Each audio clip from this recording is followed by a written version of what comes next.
to all of our listeners for joining us on 106.2 FM here in Peterborough, and also Inspire FM listeners on 105.1 Inspire FM. Thank you so much for tuning in, and as always, we would love to get your interactions on the show.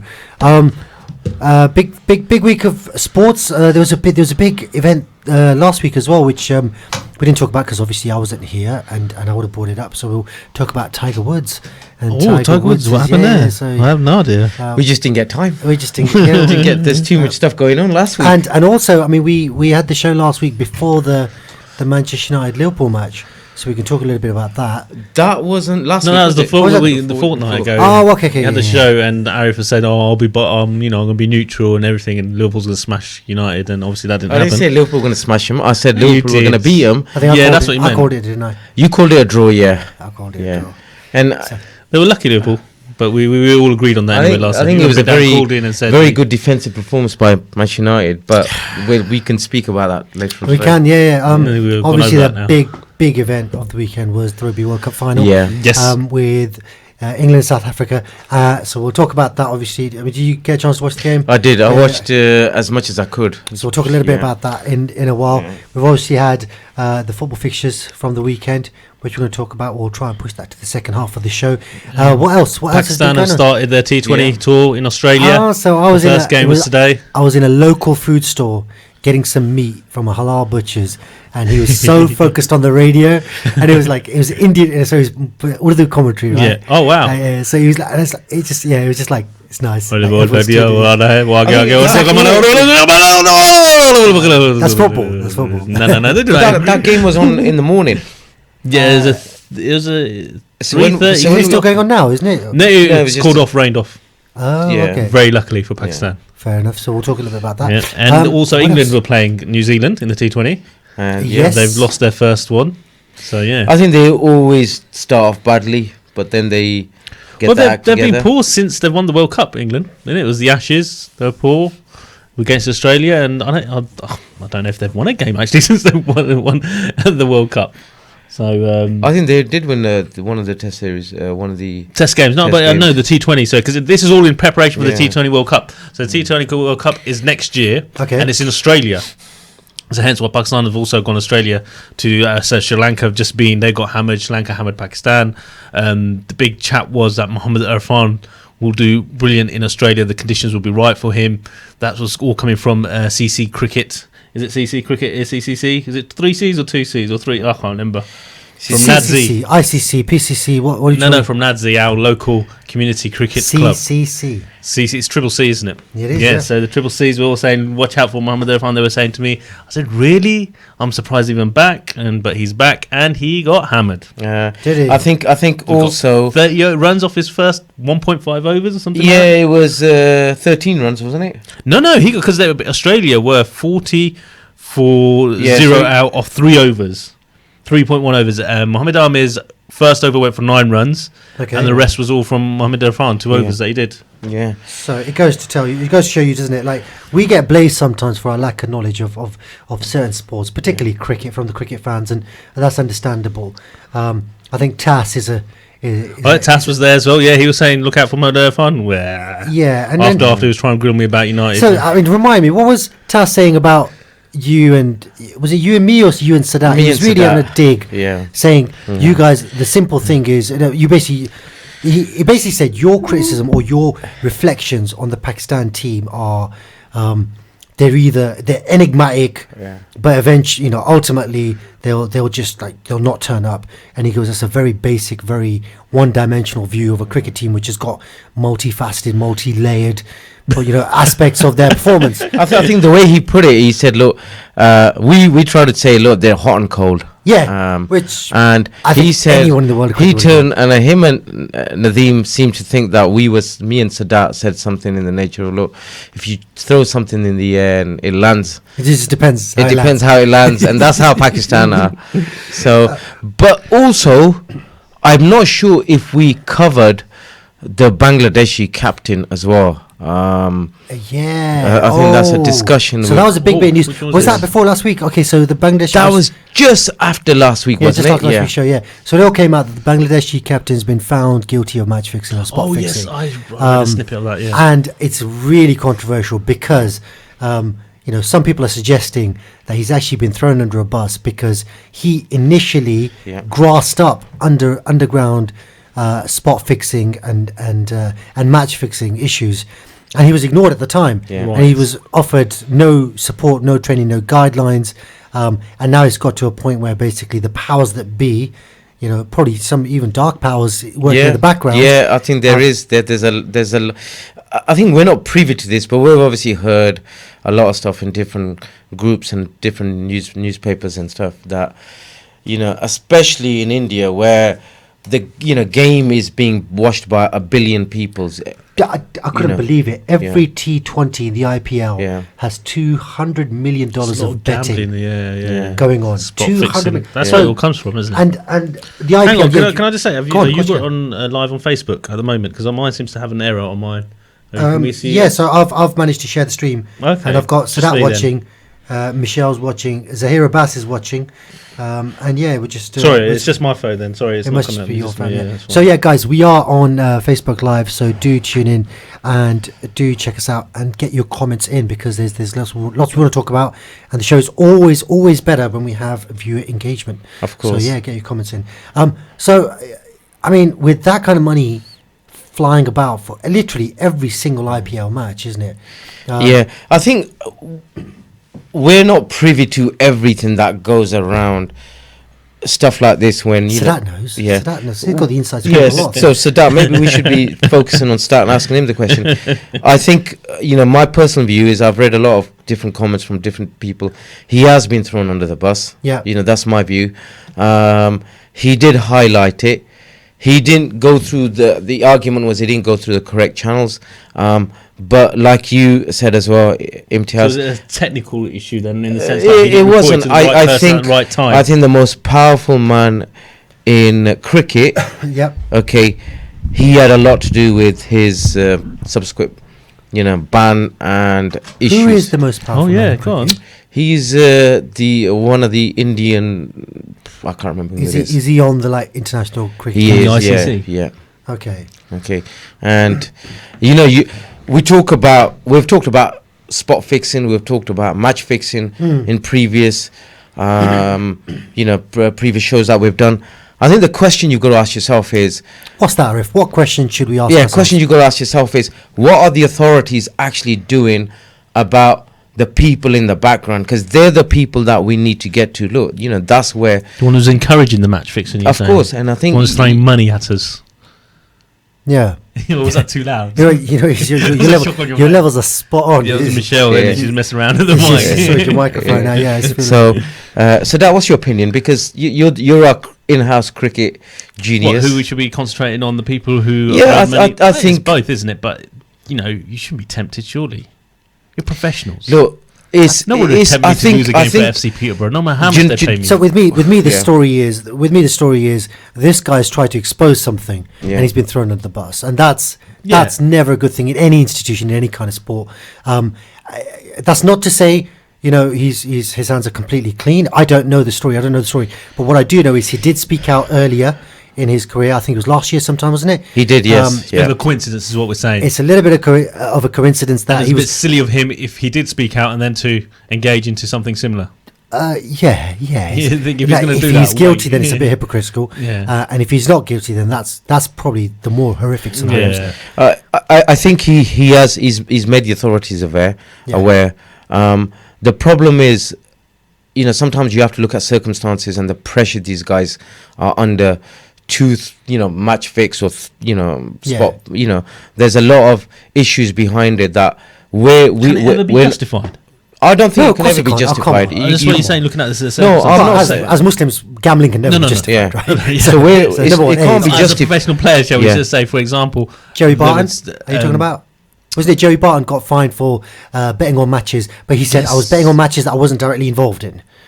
Yeah, was that Joey Barton or was that somebody else? I'm sure it was Joey Barton, wasn't it? It was Joey Barton. Yeah, he got a pretty. I think this was the end of his career anyway. So we've got a few people watching. We've got Bidan Ganguly watching, Raisa Bar, Star Abdul. We've got to call Bidan in one day. Aslan Ali. But Bidan's he's a top fan. He's got a top fan badge. It's brilliant. He said, I hear a rumour that Jamal Barry may be ringing in. You guys are in for a treat if Jamal Barry rings, and you've been for an absolute treat. So Jamal Barry, if you can ring in, you said that about Bidan as well. Bidan's awesome. Bidan's like a fourth presenter now. Star Abdul said, great show as always, watching with my kids Mustafa and Jemima. Can you have a shout out, please? Sorry, Mustafa and Jemima, but we don't do shout. Of course, sorry, Mustafa and Jemima. Mustafa and Jemima. Shout out to you guys. Thanks for watching. Michelle saying a couple of top fans, guys. Oh yeah, so Star's got a top fan badge as well. Yeah. How do you get into a top fan? Well, you've got to interact with multiple shows on a given platform on Facebook, and then you get identified as top. I'm a top fan on so many groups. It's just I got badges for days. That's why you get invited to things that we don't, isn't it? So we don't get time for that. And Bidan's saying Imran Qureshi would also like to also be a great addition. Absolutely agree. So Imran Qureshi, this guy, he's got the okay. So I don't know how much I can say, but he works for an investment banking group who deal with a lot of these top level transfers. So when things are happening, like literally he'll give us a snippet and then he'll share things like privately. Let's get him on then. Does he share it? I don't know, privately. I don't know on groups or anything because like my cousin did the accounts for Man United. And he was looking at the books and he saw the wages of all the players and he said, I know, but he wouldn't tell me. So he put me on the edge. He goes, I know what Rooney's getting. Yeah. So how much? And he goes, I can't tell you. What difference does it make anyway? Apparently Emma's watching. Somebody needs to give Emma a top fan badge as well. Emma's watching too. So thank you for joining us on the show, all of you guys, and thank you for your comments. Let's move on to the Rugby World Cup final. Yeah. And can I just say, okay, so I must admit, I usually get into the whole rugby fever around World Cup time. I always do. I have done in the past. Even in fact, I was not this time. Yeah, this time it just didn't happen. It was too early, wasn't it? The games were too early? Is that what it was? The games were too quite early in the morning. Yeah. But I'll tell you what, this tournament has to be one of the best tournaments. Really? Yeah, it was that, especially the last sort of week. Well, I like the fact that Japan beat, was it Wales? No, Scotland. Sorry, Japan beat Scotland and knocked them out of the knockout stages. That's a good thing because it breaks up and they were the home country as well. So. And also for Japan to have the World Cup, considering they're not a well-known rugby nation. So it was excellent. Have you been to Japan? No. Have you been to Japan? No. It just seems like You've been to Japan? I haven't. No. I'd love to go. That's what it's like. And they've hosted. Do that. The three of us go to Japan. I'll sort that out. Yeah. But yeah, okay. So Japan somewhere sometime. Japanese Grand Prix. Yeah. Well, let's make Silverstone first, right? Okay, and then we can think about maybe Monte Carlo, and then maybe a little bit further afield. Yeah. So you're right. There was a few upsets. Well, you say upsets, but I think these teams deserved it. I'd say the biggest upset of the World Cup was the semi-final England-New Zealand. Of course. Is that fair? I'd have to. 100% agree with you. Winning World Cup last 3 times in a row. So New Zealand had already beaten England. Were England lucky to get to the semi-finals in the first place with that? No, one that got washed out or got cancelled. No, but they were already massively ahead on points. Or were they? I thought they'd already beaten. They'd already beaten basically everybody that played. Right. They'd got to Australia. And Australia, they absolutely annihilated them. I think it was a quarterfinals. Okay.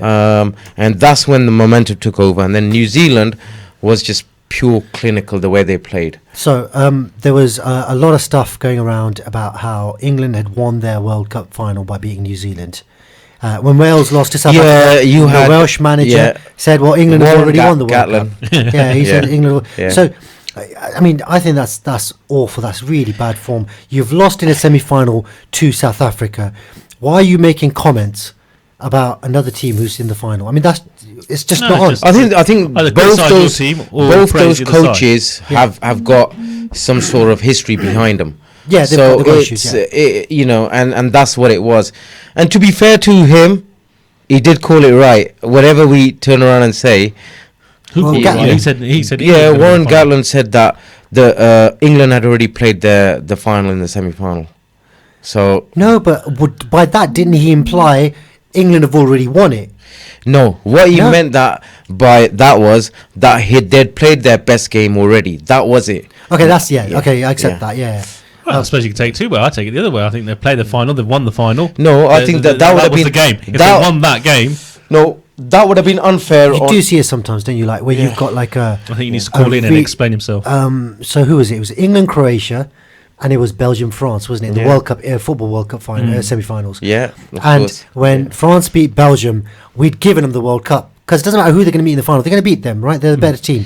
So the two top teams were in one side, and the other two teams on the other side. So I understood it as that. Like France, the winner Belgium. of New Zealand and England would win the World Cup final. You'd expect that to happen. That was, I mean, they were even may sort of lean towards that. Is what he's saying. I believe in the interpretation of that comment. I don't think it was. The comment was actually. Who's the head coach of England? I'll remind me his name. It was. Is it Eddie Jones? Or is it? I can't remember. Something like that way. Yeah. But yeah, that fella, he got really riled up by those comments. Oh, okay. He got really, really annoyed because he was like, you know what, you should just focus on your own game and let us. We're going to be professional about it. So I think he was implying that it's not a walk in the park. Yeah. It's not a walk in the park, but it got to him. Yeah, he had like a Kevin Keegan moment almost. Do you know what? Really? The actual game.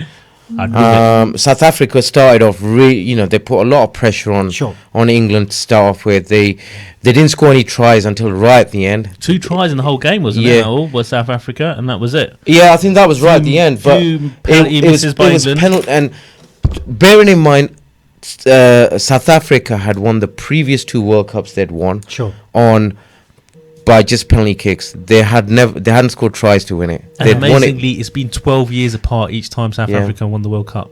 Oh, that's interesting. So they've won 3 World Cups in exactly 12 years apart. Yeah. But just the captain, the World Cup that England won, it was all Johnny Wilkinson as well, with the kicking. I mean, it was. There wasn't many tries. England went for penalties even in that World Cup. They tried to just get more points by getting a few more extra fouls from them. In a nutshell, then, what went wrong for England? Do you reckon it was just bad day in the office? I think it was definitely it was definitely a bad day in the office, but I think they just bottled it. Honestly, you can't. They were a shadow of the team that played South Africa. New Zealand. Yeah. But the South Africans, I think they underestimate South Africans. Yeah. Yeah. The way the South Africa played, I mean. It was just. Did you see the captain? Is he captain? Yeah, the first black captain. Yeah, and that's the other thing. Oh, I love that. The first, he was telling his experience of when he saw it 12 years ago when South Africa had won the World Cup in the final. Did they beat England? I think in the final as well last time. I'm not sure. Yeah, they did. And did he say that at that time? I was thinking, where am I going to get the next meal from? Absolutely. They said, "Oh, did you dream for the winning the World Cup?" He goes, "No, I was just dreaming my next meal." Yeah, exactly. He didn't have a TV to watch it. You had to go out to watch it and everything. And I thought, wow. So just I think that country's moved on so much. You've got to applaud as much as we feel upset for England. I think for South Africa to win it and for a black captain to lift the World Cup, that is something special. Okay, I want to move on now. Yep. How many golfers can you name? Professional golfers? You don't have to name them. Just give me a number. How many? Tiger Woods. Probably about 3, 4 at most, max push. Tiger Woods. I know quite a few. Okay, well, you're obviously you're a golfer. Tiger Woods is obviously the most well-known golfer in the world. Has been over the last 20 years, probably. Yep. But he's had a number of issues, hasn't he? Yeah, he's been well known for his golfing and other issues. But when he won the Tour Championship at the back end of last season, we did a little thing on the show saying how he's come back from an injury and he's come into the field and he's only just about qualified and he's gone on to win it and he goes from being nowhere to being second in the overall annual list of top players. He's done it again. He's done it. He got injured as well. He was injured prior to this. He played in the Zozo Championships last week. Championships. Zozo. It's actually pronounced like that because it was in Japan as well. It's in Japan, Zozo. He played in the Zozo Championships and there was a really, really good field. People like, Rory McIlroy, Brian Snedeker, these kinds of Brooks Koepka, these guys, a really, really good field. And he won. He basically led from the first round to the last. So it's gone wire to wire. But the big thing about this win was it was his 82nd professional win. And that means he's tied. Professional tournament tied second, isn't he? Or no, tied first with Sam Snead. Yeah. and Sam Snead is he's 20 years older than him or something, isn't he? Sam Snead, no. Sam Snead is dead. Yeah, but he last won it. His last win was when he was about 55. Yeah. And Tiger's only 44. Yeah. So what's the average age for a golfer to retire? Yeah. So there's a Champions Tour, which is like when you're a little bit older, the vets. and you can start. Yeah, the vets. You can start playing that when you're 50. So he's got another 6 years on tour. 6 years. But it's not. I mean, it's demanding, physically demanding, but it's not. He's still. Yeah, he's still physically. I think you know more than us. Golf, the sport of golf has changed so much. Years ago, it wasn't. People weren't as athletic. They didn't go to the gym.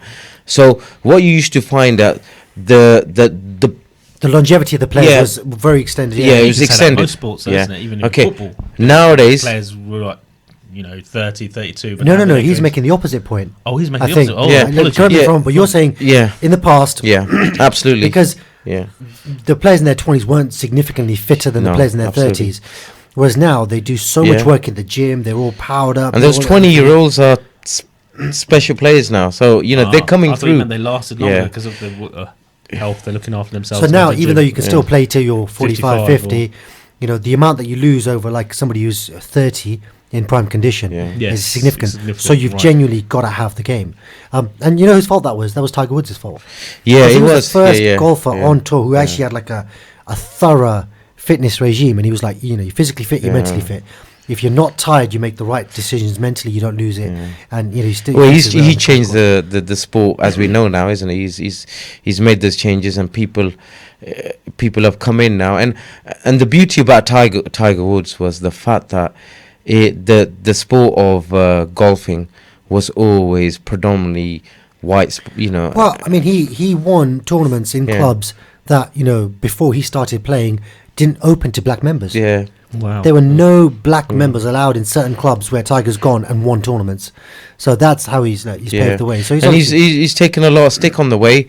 So it just shows you how much mental strength is Tiger Woods had, and to come back now after all those injuries as well, I think he's proven himself again. I mean, the last major tournament, they have the tennis majors, the golf majors as well. The last major tournament he won, I think, was in 2012. Yeah. It's about 7 odd years ago, maybe 2011. It's been a while. It's been a long time. And since then, he's picked off the bit, I'd be here on there. But he's had his, the Zozo he's picked up. The Zozo one's key because it's his 82nd, so he's the top. It's the number one. But it's not. And it was a good field as well. It's not a major tournament. It's not a major tournament, no. The last major he won was the Masters, which he won last year. So he has won. So before winning the Masters last year, he hadn't won a major tournament since 2011. So he's gone like 7-8 years without winning one. It looks like he's back in the game, and it's just one of those uplifting stories where everything's gone wrong that could have gone wrong. He's made many mistakes. Yeah, he's made a lot of mistakes. His marriage and whatnot, and he's gone off the rails, and he's got injury problems and all that kind of stuff. But this guy was world number one for 583 consecutive weeks. That's like 10 years. Mm-hmm. So to be number one consecutive, and every week you play, you accumulate points. And then they average you over the last 48 tournaments or whatever it is that you do. And he was world number one for over 10 years straight. And the second longest streak, I think, was somebody who was number one for a year. So, it's impossible to even think. And someone even match that now going forward. Yeah, and then the thing about golf is I guess it's a little bit like tennis, but then not so much, because tennis is all head-to-head, isn't it? With golf, everybody who's on the golf course over the day, they start 140 players. And after 2 days, if you're not in the top 70, you get cut. And then the top 70 play in reverse order. Whoever's got the lowest score plays last and all that kind of stuff. So every single week to win, you have to be better than 140 players on same conditions. Tennis, I think, is a little bit different. Because tennis, you have to win 6 or 7 consecutive. The man in front of you on the day. And if you're someone and it depends also what group you get into tennis. You can potentially avoid some of the top players and get yourself to a final or a quarter final at least. So with golf, that's called match play, when you get paired up with someone and they have an eliminator.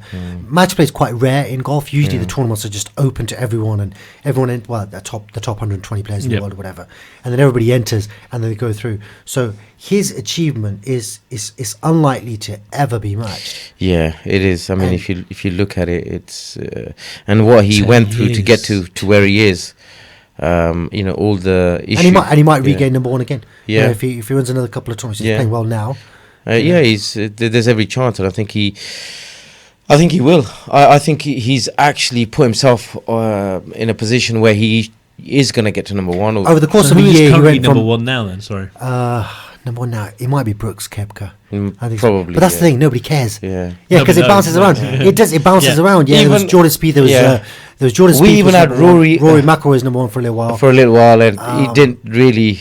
Dustin Johnson was number one for a little while. Imran Qureshi says golf boring. All right, Imi, get your call in, mate, and talk about something that you are interested in. Like which one? I mean, Imi scores 10. He supports 10 separate football teams. So every week his team wins.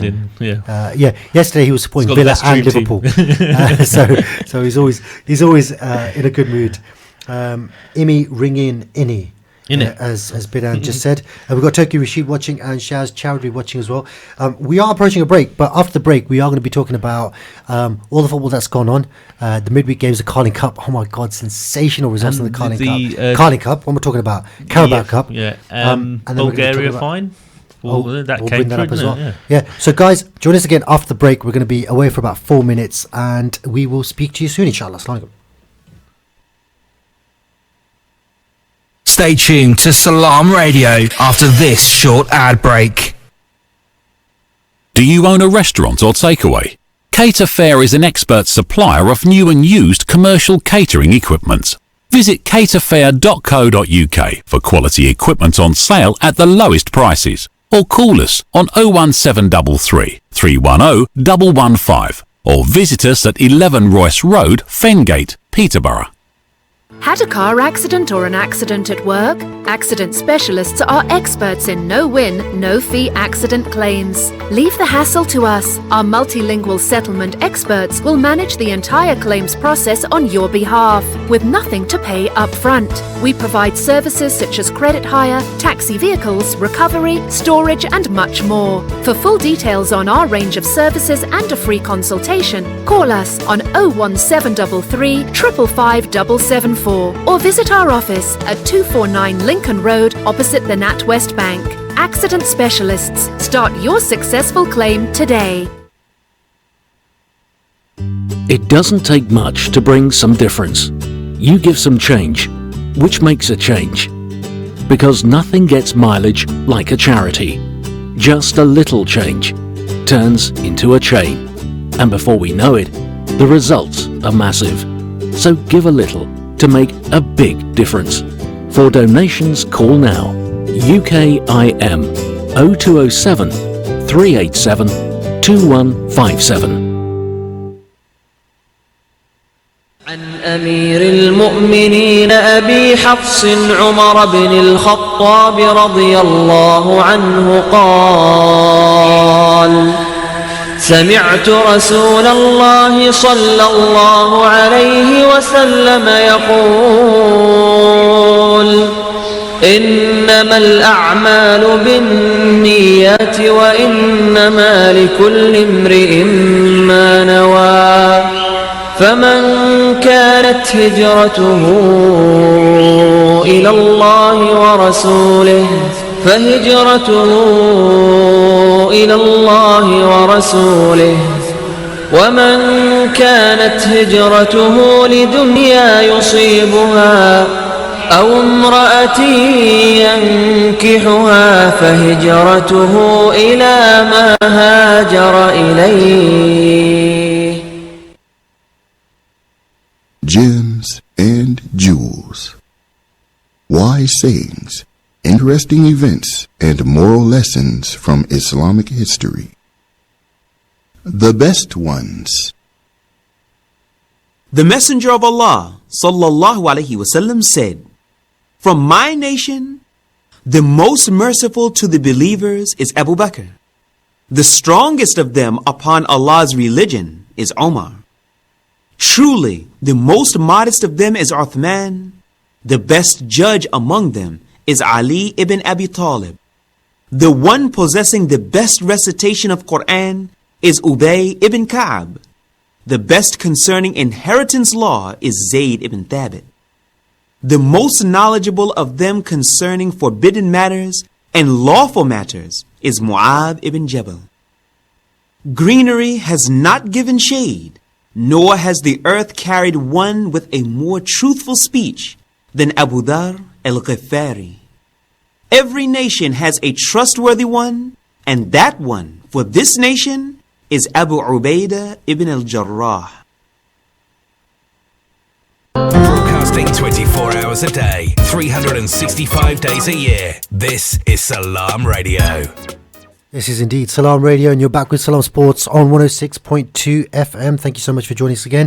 Thank you so much for our Luton listeners on Inspire FM 105.1. To all of our listeners in Luton, big special hello and welcome to the show. Welcome back to the show. We don't give them enough shout-outs. I think we don't get any response from Luton, let's be honest. We've still got to express the fact that we're grateful that they're tuned in. I know a lot of people that do tune in. Arif's got a number of friends. Arif's got loads of cousins. Always listening in Luton, aren't they? They're always listening to the show. They're always listening. So thank you for your continued support. First shout-out from Luton will get a free meal when he's next in Peterborough or she's in Peterborough. Right. You heard it here first, guys. Anybody from Luton who comments on our Facebook page or phones into the show. Phones in. Anyone can comment on Facebook. Sadat will take them out for a full-blown meal at a local restaurant next time you're in Peterborough, inshallah. Very rarely do they come to Peterborough. And what do they have to do? Do you have to just text in, or do they have to just ring in and say, why don't you just take us out for a meal? No, I like this. I'll take a fan out. Call in, and then, obviously, the Peterborough fans are feeling left out, so do you want to do something for them as well? Yeah, if do you want to do something for the Peterborough fans? Whatever. Masoud Oudsil is watching. Masoud, assalamu alaikum. Very nice of you to join us. I hope you enjoy the show. We are going to be talking football now. This is right up Masoud Street. You know who Masoud is, isn't it? Masoud is the guy who's played for the first team, the Egyptian brother. Yeah. Okay. We're trying to get him to play for the Rezzies this season, but he's busy at work on Saturdays, unfortunately. So Masoud, assalamu alaikum, and I'm glad you've tuned in. Let's get onto the football then. First things first, start with the leaders. Liverpool, tricky test yesterday, and credit to Villa for. I mean, should we start off on Premiership or should we start off on the EFL? The EFL. Right, let's do the EFL. Come on, because that was first, wasn't it? I mean, what do I? What a game! I know why he wants to talk. What a game! Arsenal 5, Liverpool. Well, sorry, it's Liverpool ground, wasn't it? Liverpool 5, Arsenal 5. Yeah, and then lost on penalties. I think the good thing, the excellent thing for Liverpool was they had a lot of youngsters in that game. 19, 18-year-olds. And Masood saying, but it wasn't a great. Assalamu alaikum. Wa alaikum salam. It was very. It's like, as it's frustrating. I assume for the manager of Liverpool as well. Well, more for probably manager of Arsenal than Liverpool, because like you say, Liverpool had young players, so they expect to be some mistakes. Arsenal had young players. The defence wasn't young, was it? Mustafa was in there. Mustafi, and they had some experience. Ozil was playing, who had a good game till he was taken off. Ozil was sensational. And you had some quality and the goalkeeping was a bit poor from Arsenal. Two of them, I thought was straight. He should have saved. I didn't see the game live. I saw the game or the goals afterwards, and I just felt like, look, it was an absolute treat for the fans that turned up. And 5-5, with all due respect to the Carabao Cup, I don't think Arsenal or Liverpool took it that seriously. Liverpool, in a way, were probably thinking, if we lose, we can go play in the club championships without a clash, because there was a clash now. They've got a quarter-final tie on a Monday, and they've got the Club World Cup on a Tuesday in Qatar. So know how that hurts. We've been there, done that. You've been there, so Manchester United. Do you remember Manchester United had to not play in the FA Cup because they were playing in the Club World Cup? The government wanted that, didn't they? Yeah, they wanted to change that for the tournament. We had to go into a tournament. That wasn't just for the final. Even this Club World Cup, it's a semi-final and a final. I thought it was a final. It's a tournament. It's a tournament. Okay, so it's a semi-final and either a third place playoff or a final. Right. But I remember when Manchester United didn't compete in the FA Cup, they got so much stick from the FA, from the media, from all opposition fans. They're too big for it. And you remember, like, you were defending champions at the time. You were FA Cup holders at the time, right? Defending FA Cup holders. So probably a little bit harsh. Back, was it 1999? Was it? No, 99 was a treble year, wasn't it? So it would have been probably a year after that, wasn't it? 2000 or maybe before. Probably was the year after that. No, it can't be before, because you won the Champions League and then you went to the World Cup. So it must have been 2000, So but Liverpool, okay, so just going back to the Liverpool Arsenal game, fantastic display of attacking football, shocking defending. Defending was absolutely poor. You don't concede 10 goals in a match and say the defence was good. Yeah. But I mean, 2 fantastic goals by Origi, especially the last one. Yeah. The overhead kick. The overhead scissor kick. I think the keeper should have saved that. That was one of the. Well, I mean, okay, he got adjusted his body, good shot, got his shot off. I think he probably didn't even hit it quite right because I thought it was a good clean strike. Was it? Okay, fair enough. It was a very good goal, actually. It wasn't on the either side of the keeper. It just bounced through him. Okay, and can we just have a moment of silence for Mesut Ozil's flick? Wow. Was that the one from the goal line? Would you believe it? I didn't actually see it. Oh my gosh! Have you still not seen it? It looked like they messed it up first. Right. So so the ball's like creeping wide, and he's right. So the keeper's beat. The ball's creeping wide of the post. He basically runs to the ball, and it looks like he's going to try and hit it in from a really tight angle. Yeah. He did a Cruyff, but he did an in the air Cruyff turn flick to matey behind him, who then smashes into an empty net. Yeah. It was unbelievable. It was absolutely magic. He was surprised. They were discussing. Like, wow, that was good. And he's an awesome player. So for him to say, yeah, it's kind of cool. Yeah. And there were Ozil. I think Ozil should get a stint in the team. He did. He started in the Premier League. Yeah, I don't know if he substituted or not. But I don't know if he got taken off. Yeah, but he did all right. Who wins in that situation, manager player? Because we had that with Hullet and Shearer. He had that issue, and he couldn't take Shearer off because Shearer was just too big. So it was Shearer's best mate in Newcastle at that time. I can't remember his name. But there's always when there was a fight between a manager and a player, and if the team's not doing well, I assume the manager loses. Mm-hmm. Where if the team is doing well, then no one questions the manager's decision. And at this stage, obviously, they all basically Ozil's become a great player by not playing. Yes, that's a very good point. And that's a brilliant point. I think you're right. Sometimes you do become a great player by not playing because if your team's doing shocking and you're on the bench and it's like, hang on, we've got a £40 million former Real Madrid talent on the bench. What's going on? I think sometimes, with players, what happens is, they don't suit certain managers, and in this instance, I think. The style of football. But is it an ego thing then? If it's not suited, it's not as if Arsenal, like I say, winning every single game. He may not. I was going to put something else in the mix just to emphasise your point. So Xhaka gets booed off by the fans, and he starts giving it all that. Yeah, and he's got the captain's armband, right? Yeah. So in a way, Unai Emery is left in a position where he can't start Xhaka. He can't give him the captain's armband. So he gives it to, I think he gave it to Aubameyang. Aubameyang was captain yesterday. But then his hand is forced into playing Ozil. And Ozil's had this really good game midweek. Fair enough, they lost on penalties, but he played sensational. Yeah. He did his part. So it was almost an easy decision. I don't give Emery too much. His hand was forced. Yeah, his hand was forced in that Xhaka's messed up. We dropped a 2-0 lead against Palace last week. We've had a cracking attacking display midweek against Liverpool. And Ozil's played well. So all things kind of align. Let's bring Ozil back in. I think that's how probably even Rashford got into the team. Their hand was forced with Van Gaal with injuries, and Rashford came in and he took his opportunity. Exactly. So I wouldn't give Emery too much credit for that. Yeah. But at the same time, it works in Ozil's favour, and it works in the team's favour if he performs. The fact is, though, and this is what I find. Why doesn't Zando's watching? Zando's probably got a view on this. Zando's in New York. He's actually must be watching from New York then. Yeah, he must have a view on this because he's that kind of player as well. But when Ozil doesn't get picked, so that's me. That's not him. I'm better off the bench. When Ozil was doing what he was doing at Real Madrid, he looked like one of the best players in the world. Genuinely, people were talking about him as one of the top 2 or 3 players in the world. He was Messi-esque in patches. And they were comparing him to people like Zidane because he's a similar type of player, floats around, doesn't look like he gets too involved in the defending, lose the ball, but he really does good control of it. If you're going to be compared to players like that, you've got to do it every single week. Oh, yeah. And he's been at Arsenal now for 5 years? Probably coming on to 5 years? Yeah. And when everybody was leaving 2 years ago, he signed a crackerjack contract to keep him at the club, and it was like a massive coup for the club to keep a player of his quality, his stature at the club. What was happening around the club. But what has he done? What has he actually done? Has he been given the opportunity? I mean, did Wenger start him all the time? Wenger trusted him, didn't he? This is what I'm saying to you. Like he's consistently failed to deliver. So when you've got a massive wage bill and a massive talent, either you build your whole team. What's he done?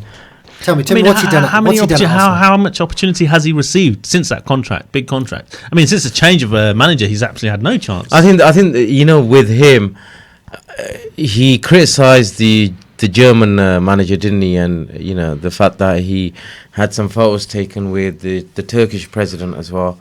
That was international. that was That's actually international, though, isn't it? That shouldn't really affect the Arsenal. I know, but that's sort of, people started looking at. Gundogan was in that photo as well. It's not affected him at all. Yep.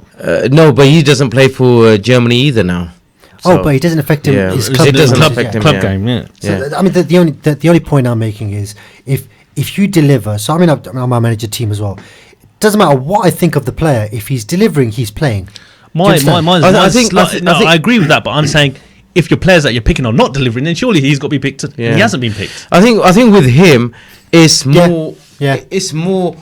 He's a playmaker, so he will try.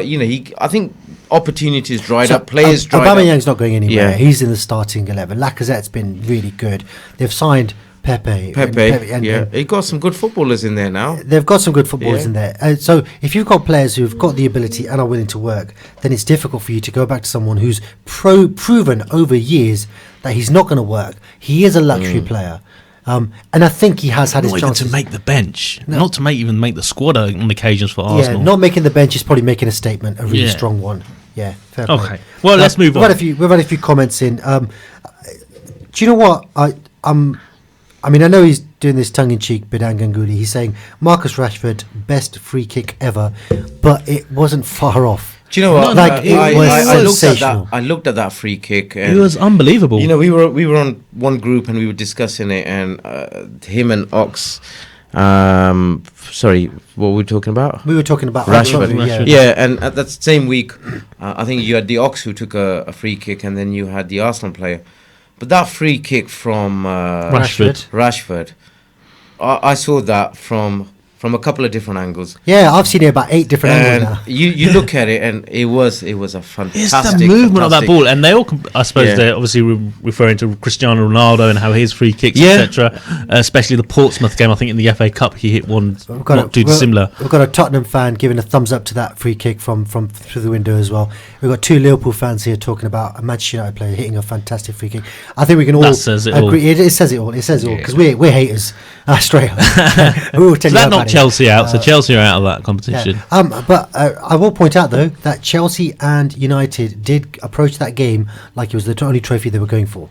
They genuinely went to win that game. They need momentum, both teams, don't they? So they need to continue that. Chelsea don't. Chelsea have won 4 straight in the league. Five straight. I think Chelsea are, they need to continue winning. They want to do it because they've not been winning convincingly. Okay.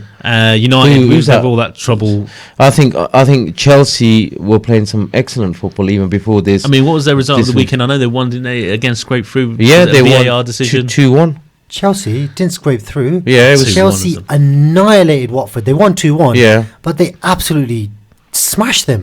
This is typical from. Whoa! I just said I didn't see the highlights. I'm just saying. I read there was issues with VAR again. Decisions and Frank Lampard complaining about. I don't know if it was for him or against him. I think United had to play their best team because this may be the only opportunity for them to win a trophy and get some momentum as well. And they played a good game, but this week on Premiership. It just, I think they away from home they're struggling. So I heard something in the office during the week which I thought was really funny. They said every time the Manchester United fans start saying Ollie's at the wheel, they hit a ditch or they hit a brick wall or something because he does.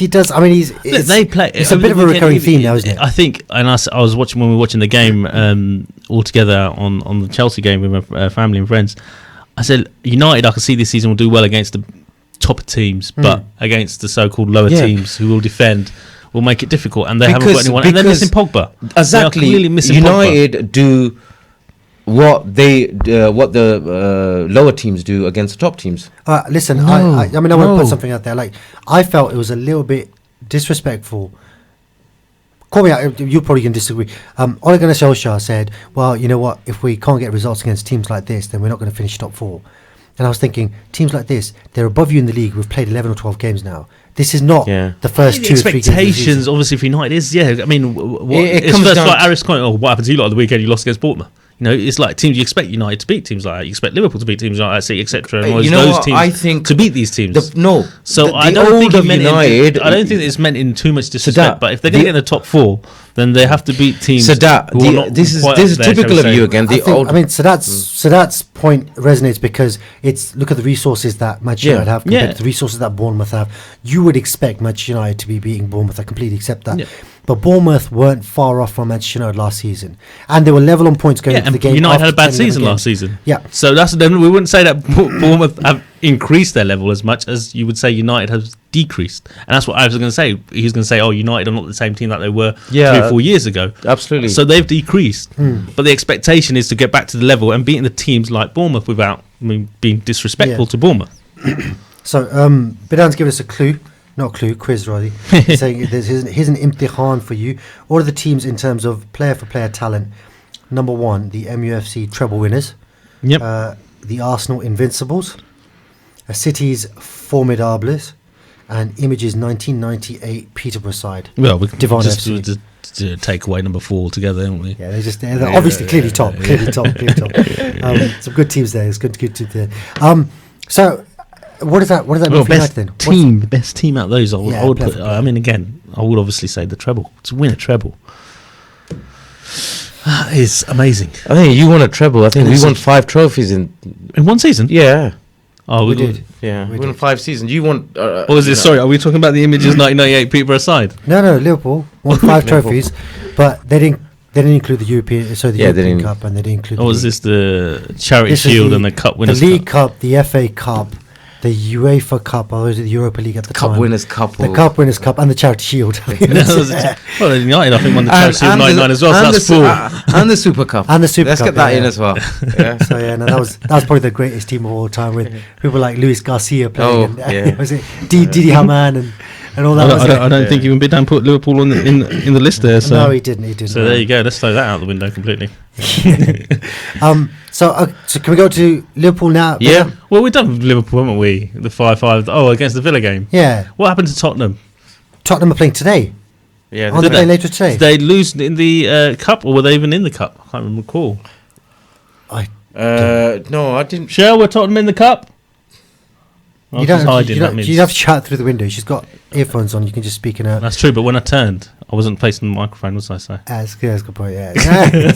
But yeah, so the draw for the quarterfinals. Yeah, United got, was it Colchester? Was it Colchester? Yeah, and then you got Oxford. Have got City. Oxford United, home to Man City. And are Colchester away, or are they home? Away to United. So United at home. Yeah. That's a given. Yeah. Should be potentially. Yeah. Again. Yeah. Yeah. And then is it Liverpool Villa? Yeah, it's Liverpool Villa again. Yeah, Liverpool Villa in the league, and the fourth. But Liverpool, no doubt, will keep with their youngsters. Yeah, they have to. Yeah. In fact, there is talk that Liverpool are just going to leave like a 16-man squad behind to contest that match. And the first team is just going to fly out to the Club World Cup.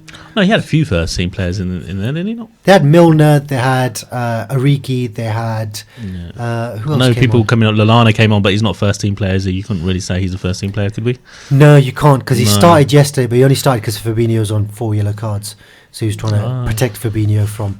And that's probably why we struggled a little bit. I mean, Villa were good, but I think we struggled a little bit too. Yeah, I think they're still missing a playmaker, somebody who can actually make a difference in that, midfield. In midfield, who can unlock defenses. Yeah, and I think they're certainly missing Coutinho and his influence from that, from a couple of years ago. Yeah, but we sold Coutinho, we bought Alisson and Van Dijk, so, Yeah, if you look at it... Net spender zero, so, all that kind of stuff. But, I mean, the performance yesterday, we've every week we've talked about VAR, that there was a decision in that game where, that should have been a penalty. Well, the offside for Firmino was crazy. Well, what happened? That was absolutely crazy. There was an offside for Firmino. So the ball gets played in by Mane. Firmino coming in off the back post, just volleys it in, and then the flag goes up.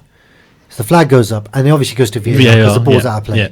And VAR, they draw this line, and you've seen this. Oh, they've seen that wiggly line thing. Yeah.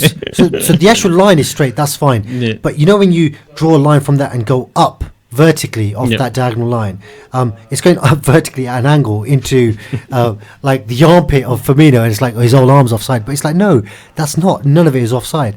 And then the goal that Villa being scored, offside, is that still offside? Because I thought he can't score with his arm. It's got to be a part of the body that he can score with. Well, it went up to his armpit, shoulder. which meant his shoulder was offside. Right, okay. But yeah, that's a good point. I didn't know that. If your hand's offside, then you're not offside. You're not offside because you can't score because your with hand's not in play. Yeah. Oh, that's interesting. I didn't know that. Yeah, unless I'm wrong, but that's what my interpretation of the rule and then the Trezeguet goal against Liverpool, that was potentially offside. Oh, the goal that they did get. The goal that Villa got, that was potentially offside. Oh, is VAR ruining football? It's definitely ruining making football. It dangerous. It's definitely if we're going down this VAR, because it's supposed to be clear and obvious. But have VAR made changes to clear and obvious? I mean, I think Frank Lampard made similar comments saying, certain decisions are just not clear and obvious errors of the referee. It's just a different of opinion. And I'll go back again to the Man United Liverpool game. That so-called kick of which player was it who went down and holding the wrong leg when he went down? It was Origi. Origi went down, and through play, I think, who was it? Lindegaard. Lindelof. Lindelof. I get mixed up and getting the two names. Lindegaard. Oh yeah, Lindegaard. Well, he kicked it, Origi, or touched Origi, because I don't think it was a big touch for him to go down, but he went down and he held his wrong leg You get free kicks given for that, don't you? Yeah, but it's not a clear and obvious. It's an interpretation of the referee. The referee's seen it and said he doesn't believe it's a big enough kick for him to go down or for it to be a free kick. And I think that's fair. So VAR doesn't overrule it because it's not clear and obvious error. Now, if he comes, back with a stud showing on the back of there and he's clattered him and the referee doesn't see it, then it's a clear and obvious error. Yeah. I think so the clear and obvious is definitely not being applied as it should be. But the other thing, the big issue I've got with it is... Sorry, I just read this. I don't know if you have. Junaid Khalid says Sadat is completely right regarding the offside. Sadat for PM. Oh, come on. Fair enough. No, we'll give him that. It's fine. There's no issue with that whatsoever. Lex is on December 12th. 12th December, is it? 12th December, yeah. Vote for me. The other issue is, the so-called lesser teams or so-called lower teams, they were crying for VAR because said the big teams get the decisions. The linesmen tend not to give it against the Uniteds, the Liverpools, the Cities. I understand that. And the referee, they might have this bias that they're not aware of. Under pressure, and they won't give it. So VAR's even one of the referees said that when he didn't send off John Terry in one game. He said he thought about it and he thought he's an England captain. Yeah, exactly. And a comment like that is exactly. Wow.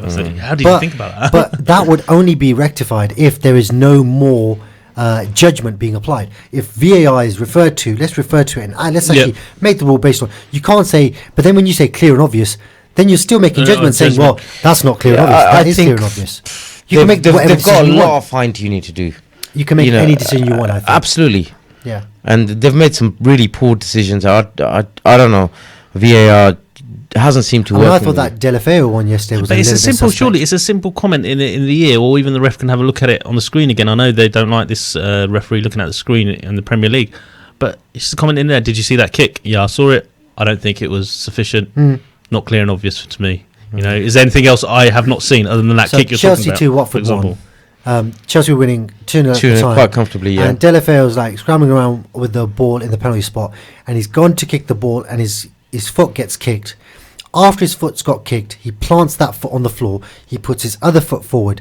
Then he lifts that kicked foot up to plant it again, and then falls. Do you understand? Right. So it's complete. He then falls, and then the ball's gone to the goalkeeper. They reviewed that, and they gave that as a penalty. Which was quite surprising, wasn't it? The Mane penalty, wasn't it? The Mane got booked. Mane got booked. No. The game previous was against Tottenham. Okay. So he's gone to clear the ball. Mane comes running from behind. He doesn't see him. So the defender's foot's already lifted to kick the ball. Mane then cleverly puts his leg in front of him. It wasn't cleverly. How can you say it cleverly? No, he did. It was clever. He went forward. No, he didn't go for the ball. He went for the ball. He literally did not go for the ball. He put the foot in there and he's kicked him. Should that be a penalty? Yeah. So his foot's gone back to kick it. I can't remember who was it. Was it Davison Sanchez?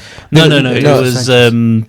Maybe I can't remember, but either way, he's lifted his foot to clear the ball. Oh no, it was Aurier, wasn't it? Sergio Aurier. What is it? Aurier? He's crazy. Sergio Aurier is crazy. So Sergio has gone to kick the ball, and he's done that a couple of times. And Mane's basically there's a gap between the ball and the player, and he's squeezed inside that gap, knowing coming from behind. If he continues, he's going to kick me in the back of the leg, and I will get a penalty. So you're absolutely right. That's exactly what happened. Should that be a penalty? I just, he made contact with him. It was quite. quite. He's got his leg in front of him rather than him kicking him. What about when somebody goes up for an overhead kick and a defender thinks, oh, you know what, I can get between his foot and the ball and head it away. If his foot that's high, that's dangerous play in the first place. I know, but there's lots of people who score overhead kicks with a foot that high when there's no head near them. When there's no head near him, then it's no dangerous plays there.